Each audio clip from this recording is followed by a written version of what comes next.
Passei todo esse dinheiro aqui e falei, cara, agora ó, é REIT, é só para garantir a renda, não quero mais ter esse negócio de ficar vendo. Parte da minha carteira em criptomoeda é irrelevante praticamente, porque isso me dá mais facilidade para conseguir dar o meu melhor onde realmente importa.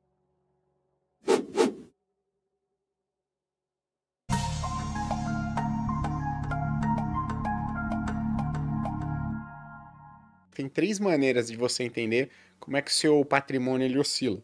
Então, um é o percentual, que é universal. Então, ele meio que baliza o nível de risco, o nível de volatilidade do seu patrimônio com todo mundo. Então, pô, se meu patrimônio caiu 20%, seu 20, 20, 10, né? A gente consegue entender, o cara perdeu 20%. Só que o segundo é o financeiro. Então, às vezes, uma queda de 10% para mim, pô, faz eu perder 20 mil reais. Uma queda de 10% para o Fabião faz ele perder 200, 300 mil. Então, opa, já é um olhar diferente sobre o mesmo percentual. E tem um terceiro, cara, que eu acho que é muito importante, poucas pessoas entendem, que é o tempo.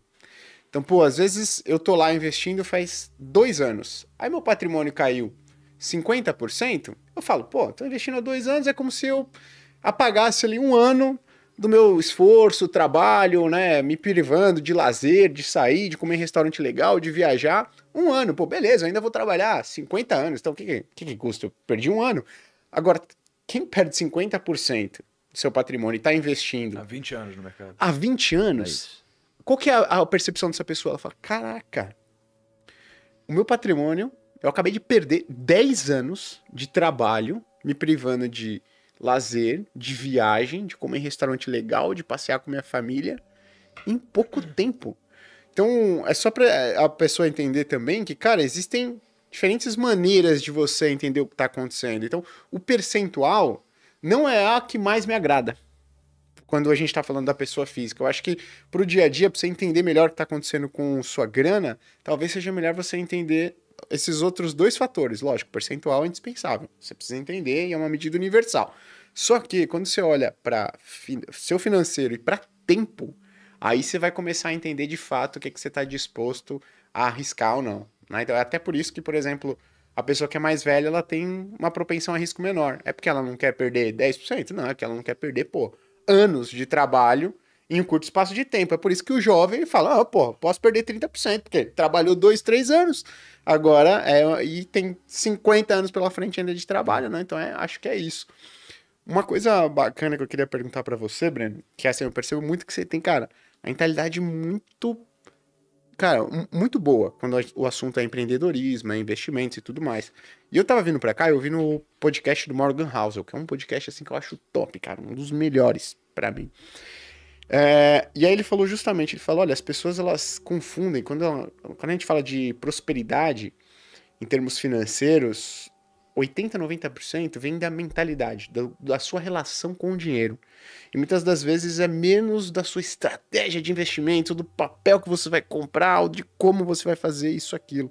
Então eu queria entender um pouquinho, como é que você diria que é a sua mentalidade, né, que fez você chegar hoje no patamar financeiro que você tá? Quais são os pilares, né, que você adota, fizeram você chegar até aqui? Boa, não, legal, muito boa pergunta também. E eu acho que é interessante a gente considerar que diferentes circunstâncias, diferentes momentos de vida mudam completamente qualquer estratégia que você tenha, tá? Uhum. Porque até no exemplo que você deu sobre você estar investindo há 20 anos, aí de repente perder 50% do patrimônio.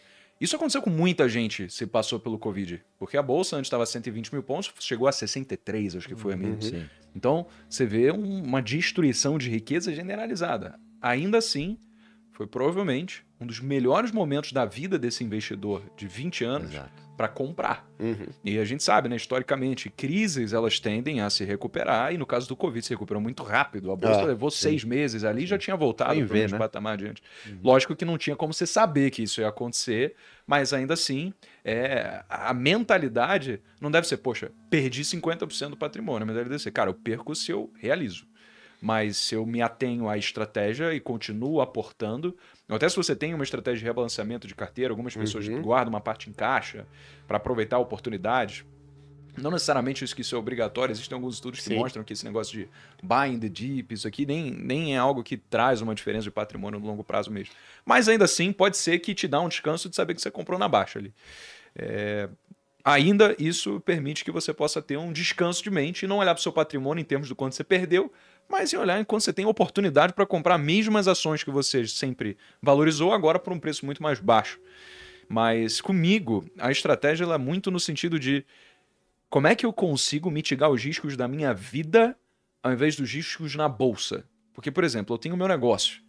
E o meu negócio, apesar dele não ser negociado em bolsa, ele também é extremamente variável. Ele é variável porque é necessário tomar decisões. Algumas dessas decisões elas podem ser acertadas, algumas podem dar completamente errado. Eu, por exemplo, já fiz lançamento que fiquei no prejuízo, entendeu? Então eu esperava ter um múltiplo de 5 vezes, 10 vezes, e não só isso não aconteceu, como eu perdi dinheiro. Ou seja, você tem uma expectativa futura de trazer uma receita presente que não acontece. E aí? Como é que acontece? Aí, no caso, o que eu faço?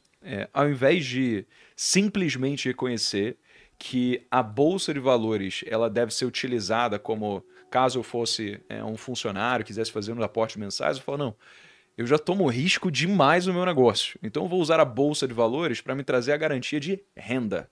Ou seja, eu não tenho investimentos que não me geram renda. Já tive, hoje não mais. Se eu tenho algum ativo, são principalmente hoje fundos imobiliários ou ações que pagam dividendos. Por quê? Porque eu quero ter a confiança de que caso aconteça alguma coisa em que o meu negócio não possa mais me pagar por conta de momento de mercado, por conta de decisões imprudentes, por conta de erros que eventualmente aconteçam, e todos nós, empreendedores, estamos suscetíveis a esse tipo de coisa, então pelo menos eu vou ter a garantia de conseguir manter minha qualidade de vida de forma perene. Se eu tivesse a maior parte do meu patrimônio em criptomoeda, se eu tivesse a maior parte do meu patrimônio em small caps, eu não dormiria com a cabeça no travesseiro garantido de que eu acordar e ia ter dinheiro para pagar a conta no dia seguinte. Simplesmente por conta da relevância que o patrimônio que está alocado no meu negócio representa frente à minha carteira.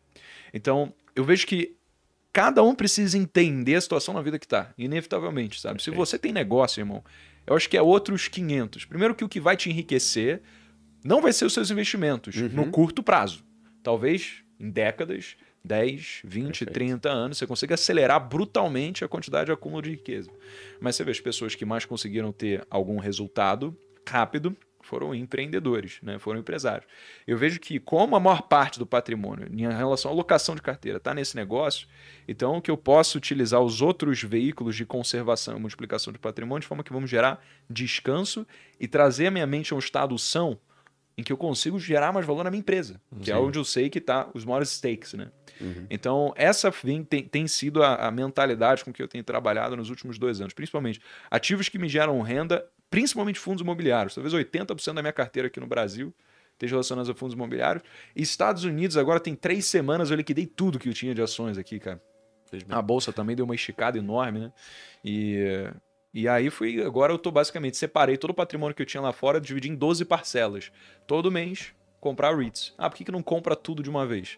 Porque, porra, se eu comprei tudo de uma vez e depois caiu, mas que eu tomei.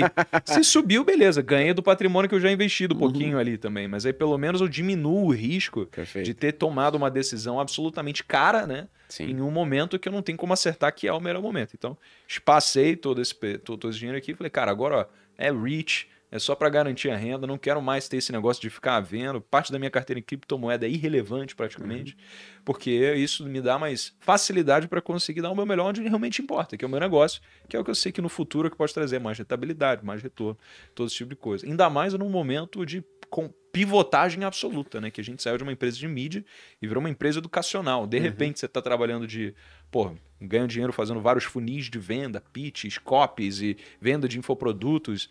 E aí você para tudo isso e fala, caraca, velho, agora é produzir material físico, é entregar isso daqui para a escola, é desenvolver uma plataforma que ela é gamificada, é um outro tipo de inteligência, é contratar gente com know-how de mercado, é contratar time comercial, pedagógico, de relacionamento, voltados para esse público, ou seja, você aprende muito. O risco ele aumenta, porque você está fazendo algo que você não fez antes.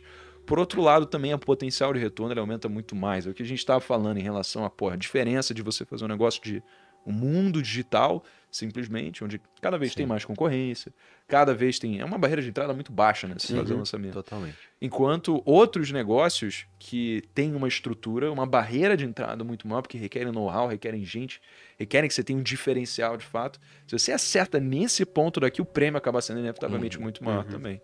Então, cara, Eu vejo que é isso. O investimento mais arriscado que eu tenho é o meu negócio. Ainda assim, é o que eu tenho mais confiança nele, né? Afinal, tudo que eu estou fazendo na minha vida está sendo voltado a isso. E isso influencia diretamente como eu invisto na bolsa. Legal, cara. Eu gosto.